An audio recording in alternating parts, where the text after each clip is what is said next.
Oke. Oke, sebelum saya menjelaskan Bang, saya mau tanya sedikit.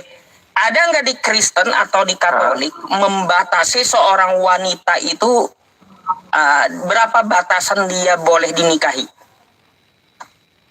Tidak ada. Menurut saya tidak ada. Nggak ada. Baik. Kan nggak ada. Sebenarnya udah tahu di agama ada, Anda nggak ada. Artinya nggak perlu heran kenapa Nabi Muhammad menikahi Aisyah di umur 9 tahun. Kan gitu. Tapi nggak apa-apa. Ini sebagai pembelajaran untuk kita semua gitu ya Bang ya. Pertama gini Bang. Kan ada sebuah peribahasa ya. Peribahasa. Belajar di waktu muda bagaikan mengukir di atas batu. Betul? Belajar di waktu tua bagaikan menulis di atas pasir. Betul nggak? Betul. Itulah pintarnya Nabi Muhammad. Kenapa saya bilang pintar Nabi Muhammad itu? Dia menikahi yang lebih muda agar apa? Agar umatnya dapat mencontoh dari ingatan Aisyah bagaimana seorang perempuan muslimah melayani suami di rumahnya. Makanya tuh ya hadis Islam hampir 50% tentang wanita, cara melayani suami, ya cara bersih-bersih diri, itu hampir 50% dari istri Nabi yang paling muda tadi Bang. Cara membersihkan haid, cara melayani suami, cara yang lain-lainnya, ibadah juga ada hadisnya.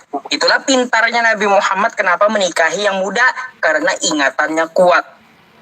Ketika Aisyah ditanya bagaimana ketika melayani Nabi di rumah, maka dijelaskan oleh istri Nabi yang muda tadi, dan itulah sebagai pembelajaran bagi umatnya. Itu gunanya, khususnya akhlak seorang wanita, ya betul gitu. Nah, jadi gini juga Bang, berkaitan tentang masalah Nabi Muhammad menikahi Aisyah di umur 6 tahun, dikumpuli 9 tahun, itu hadis kontroversi. Ada dua, versinya ada dua. Ada dua.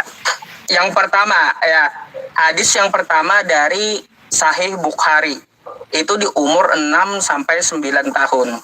Sedangkan di hadis lain riwayat At-Tabari atau At-Tabrani, lupa saya. Jadi Aisyah ini ya Aisyah bin Abu Bakar, dia mempunyai kakak. Kakaknya namanya Asma. Aisyah istri Nabi tadi yang adiknya dengan kakaknya itu beda umurnya 10 tahun. Gitu, 10 tahun. Maka ketika kita melihat sejarah Nabi Muhammad itu, ketika beliau hijrah dari Mekah ke Madinah, Asma, kakaknya Aisyah tadi, itu umurnya udah 27 tahun, Bang. Nah, kalau kakaknya, kalau kakaknya umur 27 tahun, maka adiknya beda 10 tahun. Berapa umur adiknya? 27 kurang 10. Ya, 17 tahun. Ya. Ini versi kedua. Nabi Muhammad menikahi Aisyah. Ini untuk menghilangkan stigma ya, Bang. Nggak apa-apa. Makanya saya jelaskan. Terkadang ada banyak stigma ya. Oke. Makanya saya jelaskan sampai detil-detilnya. Biar saya paham, biar saya jelaskan ke teman saya. Jadi ada versi yang kedua, Nabi Muhammad itu menikahi Aisyah di atas umur 15 tahun. Nah, ini juga dikuatkan hadis tentang masalah perang Uhud. Perang Uhud itu, Bang, tidak boleh diikuti di bawah umur 15 tahun. Itu. Perang Uhud di zaman Nabi kami, sejarahnya ada perang Uhud namanya, itu boleh diikuti kecuali berumur 15 tahun. Dan kalau kita lihat sejarahnya, Aisyah, istri Nabi tadi, yang katanya dinikahi 9 tahun, ternyata dia ikut perang Uhud. Artinya lebih dari 15.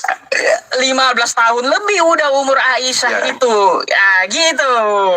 Tuh. Nah, itu yang kedua, Bang. Kontroversi yang kedua. Bentar, sedikit lagi. Jadi tentang permasalahan untuk menikahi batasan umurnya itu nggak ada batasnya, dan di Kristen pun juga nggak ada. Coba bang, gini. Terkait masalah ini saya biasanya menanyakan masalah Rebeka bang, Rebeka dan Ishak yang ada di kitab Bible Anda gitu. Kalau kita betul, melihat di kejadian masalah Ishak dan Rebeka, Ishak itu menikahi Rebeka di umur 3 tahun gitu. Dapatkah Anda rincikan gitu, biar kita juga tidak salah persepsi tentang masalah ini? Coba gini bang, saya tampilkan dulu sedikit ya sebuah ayat nih. Ini udah lama bang saya tahu. Apakah Ribka menikah pada 3 tahun? Apakah Ishak seorang pedofil? Ini fakta Alkitabnya ada gitu. Kejadian 16:16. Jadi di sini semuanya dihitung bang, dihitung gitu, dihitung. Jadi kalau kita lihat Ishak itu menikahi Rebeka di umur 4 tahun, 3 tahun dari 3 tahun dari ayat-ayat di Alkitab. Itu kira-kira bisakah Anda jelaskan kepada saya gimana yang betulnya gitu?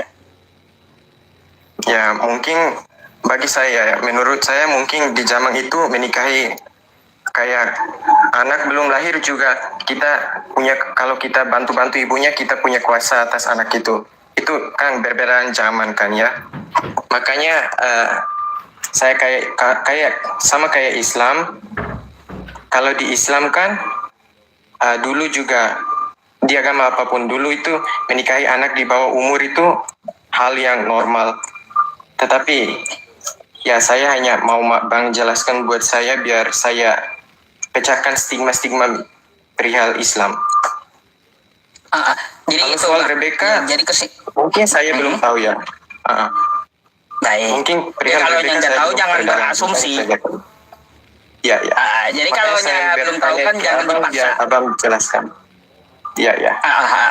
Makanya saya jadi itu kan kesimpulannya dari Aisyah tadi pertama ya, karena Nabi Muhammad itu memberikan pelajaran untuk umatnya, makanya dia menikahi yang lebih muda karena yang lebih muda itu ingatannya lebih kuat gitu. Terus tadi ada dua kontroversi hadis gitu. Jadi masih simpang siur juga, 15 tahun kah, 19 tahun kah, atau 9 tahun gitu. Antara dua masih. Iya. Gitu. Silakan. Yang kedua apa tadi? Poligami. Ya, poligami. Kenapa umat Islam mengizinkan poligami? Sebelum saya menjelaskan lagi bang, kira-kira ada nggak Yesus mengatur poligami? Tidak. Nggak ada juga. Makanya kalau kita lihat kan, kalau kita lihat di kitab Anda di Bible, Daud, Raja Daud, istrinya 1000 kan gitu.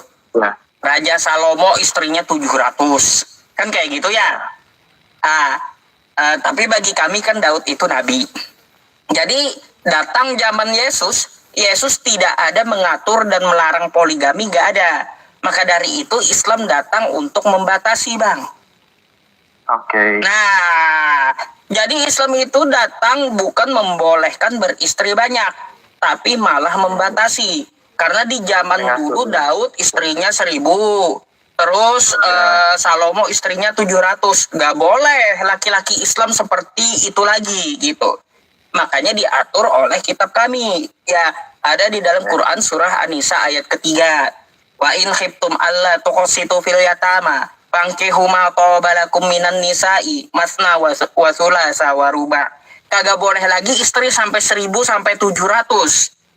Paling yang kamu senangi itu masna 2, wa thulatha 3, wa ruba 4. Maksimalnya 4, nggak boleh sampai 700 sampai 1000 lagi kayak Nabi Daud dulu gitu. Tapi dari karena Islam datang mengatur dan membatasi. Mengatur dan membatasi ajaran dari Nabi terdahulu yang istrinya sampai 1000. Di Islam nggak boleh lagi kayak gitu. Makanya Islam datang untuk mengatur dan membatasi. Nah, mengaturnya kayak Katanya gimana? 4. Katanya paling maksimal 4. Tapi ada kalimat kelanjutannya. Fa in khiftum alla ta'dilu fawahidah. Kalaunya tidak mampu berlaku adil, maka menikah satu saja. Nggak boleh 2. Oke. Satu aja kalau nggak mampu adil. Jadi Bang, jadi gini, kalau mampu 4 boleh, mampu dari segi apa? Ada lagi aturannya. Mampu adilnya duitnya, mampu waktunya, mampu ilmunya. Nggak mudah Bang, nggak mudah. Dari seluruh dunia ini kriterianya, Pak in khiftum, ulama kami menjelaskan, in khiftum itu hanya dapat dilakukan oleh Nabi. Selain Nabi nggak ada yang mampu melakukannya. Ah tuh, makanya Islam datang dengan mengatakan dan mengatur laki-laki Islam menikah satu saja. Ah gitu Bang. Sebenarnya sebelum saya mengetahui ini, saya ada persepsi bahwa mungkin ajaran Islam itu tidak benar, tetapi setelah abang menjelaskannya, saya jadi paham dan memecahkan apa yang selama ini saya kira ajaran sesat atau tidak baik. Tetapi ya dengan abang yang jelaskan, saya berterima kasih sekali. Iya Bang, masalahnya kayak gini. Itu bukanlah kewajiban atau keharusan. Jadi poligami Ya. itu hanyalah sebuah pilihan, opsi gitu. Opsi maksudnya kayak gimana? Contoh kayak gini Bang. Ya, contoh kayak gini, saya menikah nih ya dengan istri saya. Tapi Ya. ternyata rupanya istri saya mandul gitu. Oke. Nah, sedangkan saya menginginkan keturunan dari biologis saya. Maka solusinya saya menikah lagi dengan istri yang kedua, tapi dengan syarat mampu adil dan sudah ada izin istri pertama tadi. Kalau istri pertamanya nggak ngizinin kayak gimana? Berarti nggak bisa adil dia. Maka Oke. harus tetap menikah satu saja. Paling solusi yang lainnya mengangkat anak angkat gitu. Jadi poligami itu hanyalah sebuah solusi, bukan sebuah kewajiban atau keharusan gitu Bang.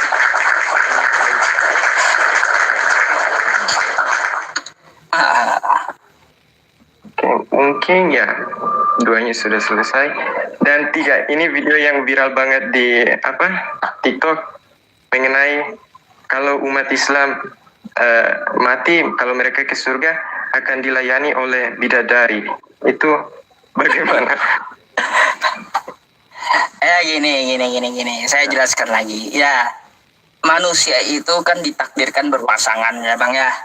Ya. Oke, sepakat? Nah, berpasangan antara laki-laki dan perempuan. Lalu ya di zaman dulu ada tuh kayak perang Badar, perang Uhud di zaman Nabi kami kan kayak gitu, perang Khaybar, yang mana banyak laki-laki Muslim yang belum menikah gugur, meninggal dia sebelum menikah. Pertanyaannya, apa keadilan Tuhan bagi dia? Sedangkan Tuhan mentakdirkan kita untuk berpasangan. Oke. Maka dari itu, bidadari itu hanya untuk laki-laki Muslim yang gugur di medan perang. Gitu. Oke. Dan laki-laki Muslimnya yang belum menikah. Oh, bukan. Maka dia kalau yang udah menikah ya sama istrinya nanti. Tapi kan itu dijadikan tuduhan. Di Islam ada 72 bidadari kan katanya. Kan kayak gitu. Padahal itu untuk laki-laki Muslim yang gugur di medan perang yang belum menikah gitu. Oke.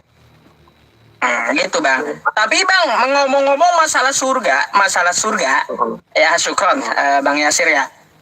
Ngomong-ngomong masalah surga, saya ada membaca Bang. Sorry nih, coba Anda buka di dalam Matius 19 nomor 29. Versinya versi dulu sih, bukan versi yang sekarang. Karena versi sekarang dihilangkan Bang. Nih, bentar ya. Saya mau bukakan buat Anda sedikit.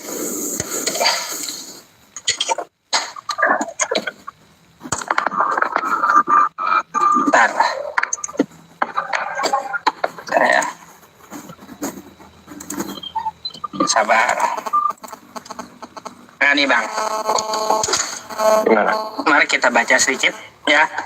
Ini kan ada beberapa versi, Matius 19:29, ada TB, ada IYT, ada TL, ada BIS kan kayak gitu ya. Ada yang lain-lainnya.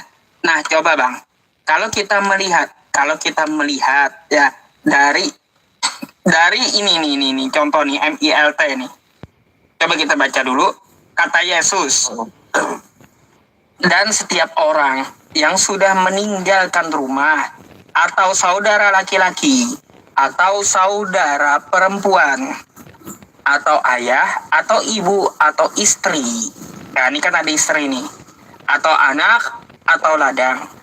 Demi namaku, kata Yesus, ia akan menerima 100 kali lipat dan akan mewarisi hidup yang kekal. Jadi di sini kalau kita lihat dari terjemahan MILT dan yang lainnya ini, kata istri ini kan nih di terjemahan yang paling baru dihilangkan kan gitu. Entah apa tujuan dan maksudnya dihilangkan kata istri di sini. Nah, di sini Yesus menjanjikan di surga nanti kita dibalas dengan 100 istri gitu, Bang. Pertanyaan saya ada dua yang mengganjal. Kenapa kosakata istri ini dihilangkan? Dan gimana nih tanggapan Anda yang janji Yesus menjanjikan 100 istri di surga nanti? Yang di mana Bang? Saya tidak lihat. Sorry. Ya, 100 Matius 19:29. Nih, meninggalkan ibu, bapak, atau istri, atau anak-anak, ayah, atau ya, ladang. rumah, ladang, anak, ibu, atau istri, atau ladang. Demi namaku, kata Yesus nih. Ia akan menerima 100 kali lipat dan akan mewarisi hidup yang kekal. Jadi kalau kita tinggalin istri kita di dunia lalu mengikuti Yesus, maka Yesus akan menjanjikan istrinya 100 kali lipat gitu. Tidak. Gitu Bang. Artinya 100 kali lipat itu mungkin adalah berkat atau kehidupan kekal. Setelah kita meninggalkan istri atau anak atau yang kayak kita pilih untuk memilih Yesus, setelahnya kita akan berkelimpahan berkah. Itu yang diajarkan. Kira-kira Anda hal tersebut Anda dapat dari mana itu? Ya, dikarenakan Penjelasan itu. di sana itu kita boleh tunggu, bahas saya yang kurang ya. 100 istri itu bukan 100 kali lipat, bukan 100 istri, tetapi 100 kali lipat itu kayak berkat, meskipun tidak disebutkan di sana ya kan. Dan kehidupan kekal yang dijanjikan Yesus setelah kita meninggalkan ibu, bapak, atau istri untuk mengikuti Yesus. Nah, gini, penjelasan yang Anda jelaskan kepada saya itu Anda ambil dari mana itu? Karena apa? Karena gini Bang, ya kita mencurigai terjemahan baru menghilangkan kata istrinya karena udah terlanjur malu. Di ajaran Kristen katanya tidak ada kawin-mawin di surga. Makanya dihilangkan kosakata istri itu. Ternyata Yesus menjanjikan istri di surga. Itu saya curiganya kenapa kosakata istri dihilangkan di terjemahan sekarang. Gitu Bang. Itu diterjemahkan dulu ada 100 kali lipat istri kan? Ada. Istri 100 kali lipat ada. Sekarang dihilangkan udah. Karena kan doktrin Kristen, setahu saya ya kata-kata pendeta tidak ada kawin-mawin di surga. Ternyata Yesus menjanjikan istri di surga. Makanya kosakata istrinya itu dihilangkan di terjemahan baru.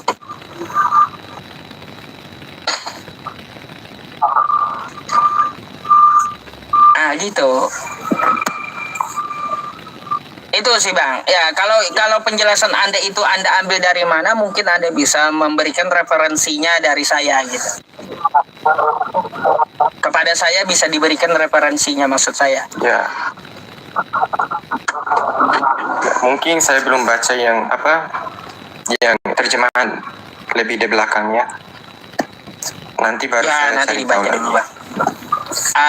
Kitab Sabda. Kalau mau mudahnya kita buka di internet aja. Kalau kita mau mudahnya buka di internet aja Alkitab Sabda Matius 19:29. Ini kan terjemahannya semuanya ada tuh. Dari zaman bahula sampai zaman kambing beranak kuda ada gitu. Terjemahannya. Mana yang menyebutkan 100 istri, Bang? Mana yang menyebutkan 100 istri? Oh. Nih. Bentar, saya bukakan, saya balik. MILT 2008 terjemahannya. Nih. Istri. Kalau atasnya, Bang, Atau pasangannya diganti. Kalau BIS-nya dihilangkan. Kalau terjemahan lamanya dihilangkan juga terjemahan lama. Apalagi terjemahan baru hilang. Iya. Jadi yang ada itu di bawah tahun 2010. MILT. Itu istri. Gitu. Oke, Bang. Oke. Di bawah tahun Agak 2010 ada. membingungkan. Tapi ya. Gak apa-apa. Agak membingungkan ya, tapi mau kayak gimana diteliti lah, Pak. Ya, diteliti Ya, gitu. nanti Itu kan saya kitab Anda. baca. Anda perlu diteliti dan perlu kritis gitu terhadap kitab Anda. Matius 19:29 ya. Ya, jadi catatan Matius 19:29. Oke. Ya, kalau kita lihat dari bahasa Yunaninya ada, Bang. Istri itu ada, gunaika. Ada. Karena bahasa Yunani kan yang ditranslate. Iya, cuma Yunaninya ada istri, kenapa di translatannya nggak ada gitu istri? Ayo. Nih, Nanti saya belajar lagi. nih Bang. Silakan. Banyak referensi. Kalau mau selain hal itu banyak sih. Kalau mau Anda bahas yang lain-lainnya. Tapi kan setidaknya kan Anda udah tahu. Oh ternyata ajaran Islam kayak gitu. Ada maksud baik di dalamnya.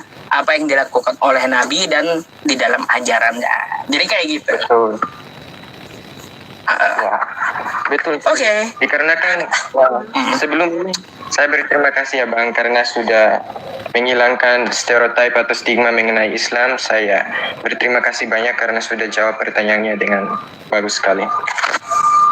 Sama Saya saya. izin tutup dulu ya. Bye. Oke. Silakan bertanya kembali Bang dan silakan naik kembali jika berkenan nanti ada pertanyaan yang baru gitu ya. Ya. Oke, terima Oke. kasih. Thank you Bang. Selamat malam. Terima kasih.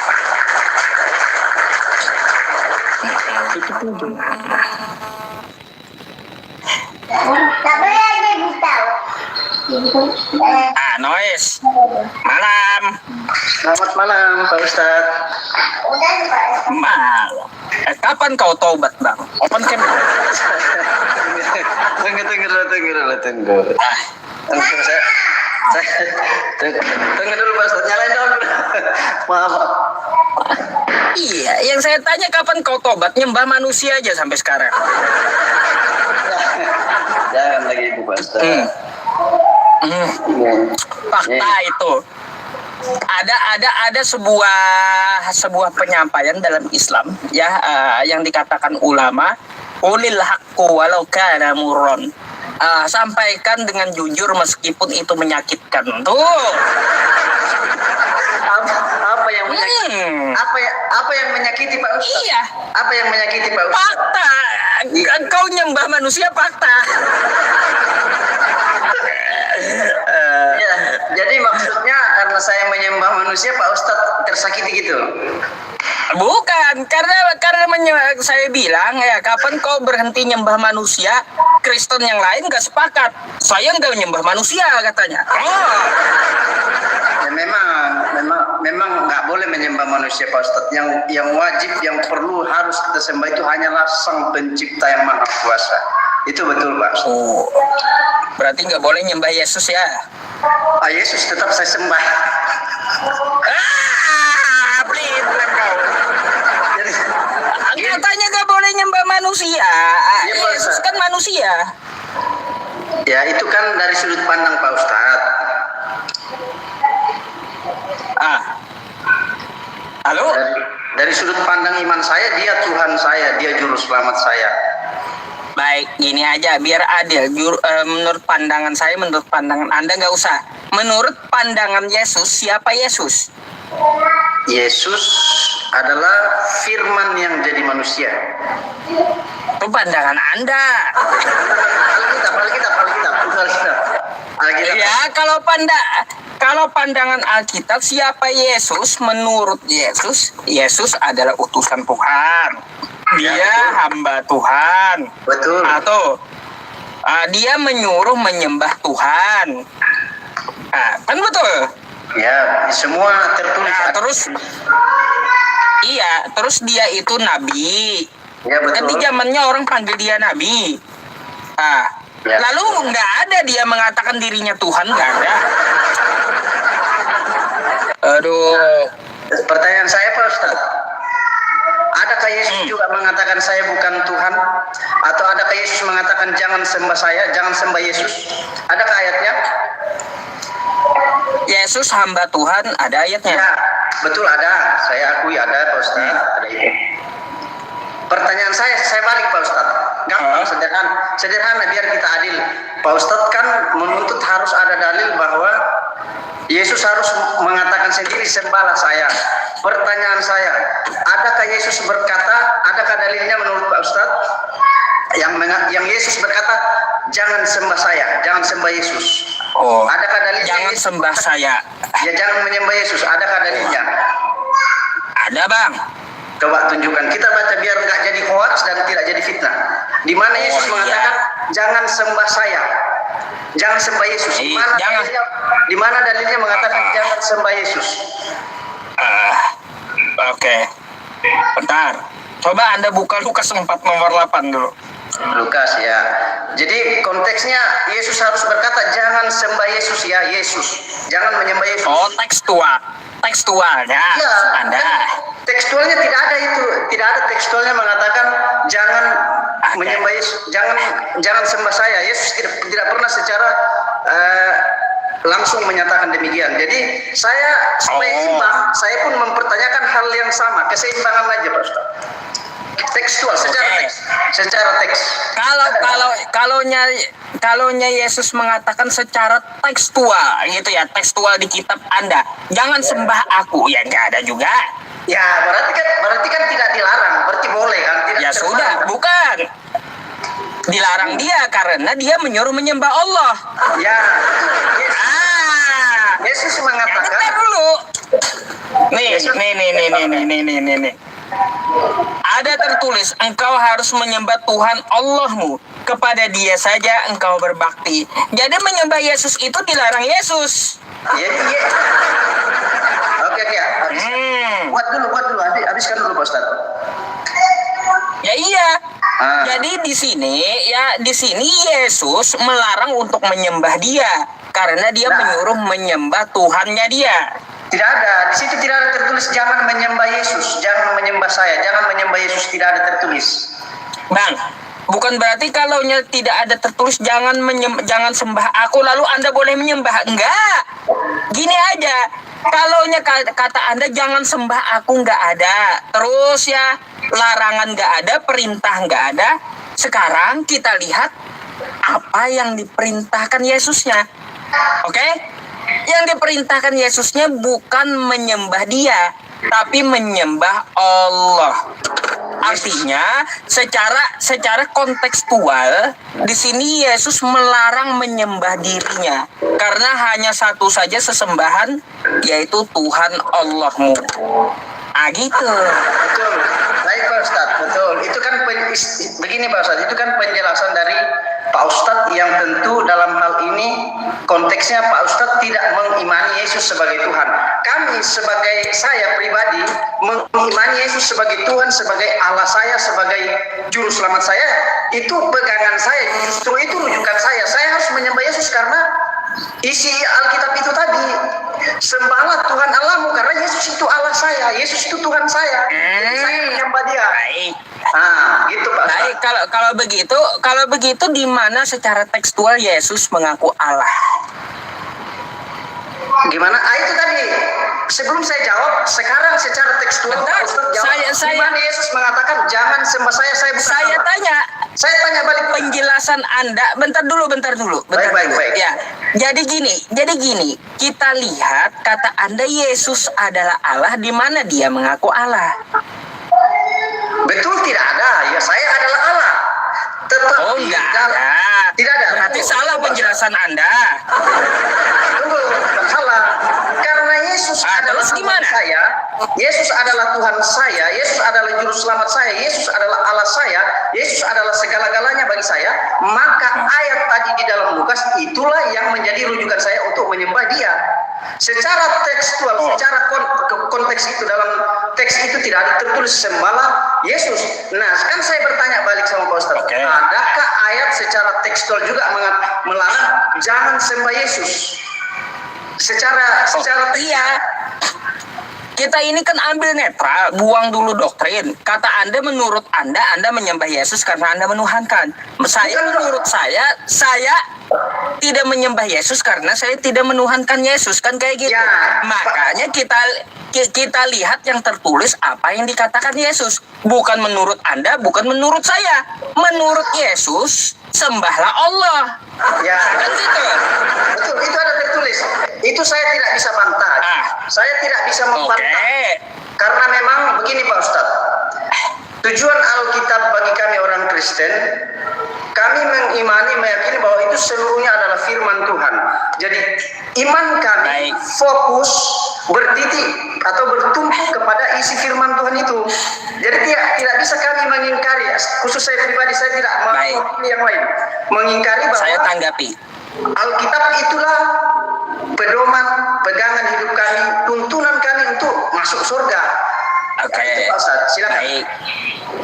Jadi pertama, ya tidak ada Yesus mengaku adalah Allah. Ya. Yang kedua, Yesus dengan Allah itu beda. Anda bisa melihat ya ketika Yesus dibaptis dan ada suara di surga. Beda mereka. Ya, potong Ya. leher saya kalau Yesus adalah Allah. Ya. Beda. Di situ bentar dulu, belum. Bantahannya di situ. Karena Yesus ada di sungai, ada suara dari surga.